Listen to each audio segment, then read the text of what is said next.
Hello class, this is Mrs. Gregory. This is for 7th grade. This is practice set 39. It's on page 282 and we're doing problems A through F. All right, so I'm going to go ahead and open the book and give you let you see those problems for some of you who do not have your book available or did not bring it home. But here it is. These are the 6 problems we'll be working out. It says to solve each proportion. So I'm going to show it to you, stop your video right here, work these problems out. And then I'm going to now take this away and show you the worked out problems. All right. So the first 2 problems look like this. Let me get my pen. Now, hopefully we get this correct. Got everything in here, yes. All right. First one says a over 12 equals 6 over 8, all right?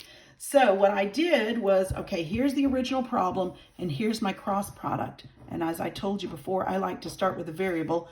8 times a is equal, and I multiply these two. Here's my cross product, 6 times 12. All right, I simplify both sides. 72 is 6 times 12. But I don't want 8a, I only want 1. I want 8 times what gives me 72. To find the answer, I just divide 72 by 8. That'll give me that. Now, like I told you before, we could divide both sides by 8, which gives me the same results. We end up with a is equal to 9, all right? And I went ahead and said, well, 9 over 12, does it equal 6 over 8? This is my checking section. And I said 9 times 8, does it equal 12 times 6? And it does. So it turns out that my A equals 9 is correct. It's always good to check your work. All right, let's look at B. B has 30 over B equals 20 over 16. It does not matter that these are improper fractions. These are proportional. We're told that they are proportions because of this equal sign. All right, so we know that these two fractions better be equivalent fractions. All right. These are ratios also. I'm going to use those words because they're used interchangeably a lot of times. All right. So I'm going to set up my cross products. I like to start with my variable. My variable is 20 times B equals, all right. And then the other part of my cross products line is 16 times 30. So here's the basic line right there. All right, now I can multiply these two, so that gives me 480. That leaves me with 20b is equal to 480. Of course, I don't want 20 b's, I only want one of them. So 20 times what gives me 480? All I have to do is divide both sides by 20, all right, which gives me b is equal to 480 divided by 20, because remember, every fraction is a division problem. And then when I'm done using my calculator, this is the best way, I end up with B is equal to 24. All right, and I could check it again by using my cross products. I'm not going to do that now. You're very welcome to do that. All right, there's B. Let's go on to C and D. C. All right, we have this problem. 14 over 21 equals C over 15. All right, and what we end up doing is I end up my cross products. C times 21 equals 14 times 15. All right, and then we multiply these. 14 times 15 is 210. All right, 21 times C equals 210. That's technically what I've said. And to find C, I divide both sides by 21. So I end up with C is equal to 10. All right, and you could check it. All right, 14 over 21, does it equal 10 over 15? It turns out this one's one that you can check by reducing the fractions. If I reduce this by a factor of 7, divide by 7, divide by 7, I end up with 2 over 3, and I could do this by 5.